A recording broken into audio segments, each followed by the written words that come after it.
तो आखिर क्यों एक लड़के ने अपने प्यार को बचाने के लिए अपनी जान दे दी। तो यह बात है 2022 की, जब अखिल नाम का एक लड़का एक कॉलेज में एडमिशन लेता है। अखिल के घर से लगभग 5 किलोमीटर दूरी पर कॉलेज था और वो हर रोज कॉलेज साइकिल से जाया करता था। 2-4 दिन बाद उसी कॉलेज में एक लड़की एडमिशन लेने आती है जिसका नाम होता है रिया। रिया का गाँव अखिल के गाँव से थोड़ी सी दूरी पर था। अखिल जब कॉलेज जाता था तो रिया का गाँव उसके रास्ते में पड़ता था, पर वो रिया को बिल्कुल भी नहीं जानता था और रिया भी अखिल को नहीं जानती थी। वो दोनों हर रोज कॉलेज साइकिल से आया करते थे। रिया के गांव के आगे रास्ते में लगभग 1 किलोमीटर तक घना जंगल पड़ता था और उस घने जंगल के रास्ते से हर रोज उन दोनों को गुजरना पड़ता था।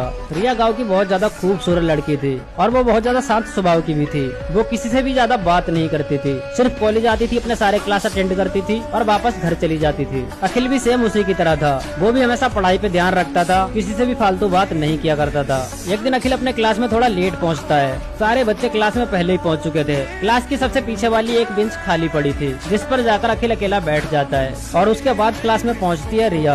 रिया को आगे की कोई भी सीट खाली नहीं मिलती है तो वो पीछे जाती है और अखिल के पास वाली सीट पर बैठ जाती है। उसके बैठते ही अखिल बहुत ज्यादा नर्वस हो जाता है क्योंकि वो पहली बार कॉलेज की किसी लड़की के साथ बैठा था। तभी रिया उससे धीरे से पूछती है, तुम तो हमेशा आगे वाली सीट पर बैठते हो, आज पीछे वाली सीट पे क्यों बैठे हो? तो अखिल उसे बताता है, अरे आज मैंने थोड़ा सा लेट हो गया इसीलिए पीछे बैठा हूँ, वैसे मैं हर रोज कॉलेज जल्दी आ जाया करता था। तो रिया उससे पूछती है, तुम कॉलेज दूर से आते हो क्या, तभी लेट हो गए ना? तो अखिल बोलता है, हाँ मैं गाँव से आता हूँ। और फिर अखिल अपने गाँव का नाम रिया को बताता है। तो रिया बोलती है, ये गाँव तो मेरे गाँव के पास में पड़ता है, पर मैंने तो तुम्हें अपने गाँव के रास्ते से कभी आते नहीं देखा। तो अखिल बोलता है, मैं तो तुम्हारे गाँव से हर रोज निकल कर आता हूँ, पर मैंने भी तुम्हें उस गाँव में कभी नहीं देखा। तो रिया बोलती है, मैं बचपन से अपने मामा के यहाँ रहती थी, वहीं से मैंने अपना इंटर पास किया है, अभी कॉलेज में आई हूँ तो अपने गाँव में आ गई हूँ। उसके बाद रिया बोलती है, कॉलेज के बाद हम लोग घर साथ में चलेंगे, रास्ते में बहुत घना जंगल पड़ता है, वहाँ से निकलने में मुझे बहुत डर लगता है। फिर उन दोनों की सारी क्लास खत्म होती है, वो दोनों घर के लिए साथ में चल देते हैं। रास्ते में वो लोग बहुत सारी बातें करते हैं और फिर थोड़ी देर में रिया का गाँव आ जाता है। तो अखिल उसे बाय बोलने के साथ साथ बोलता है, कल सुबह अगर तुम जल्दी यहाँ पे आ जाओ तो मेरा वेट करना, या फिर मैं जल्दी आ जाऊंगा तो तुम्हारा वेट कर लूंगा,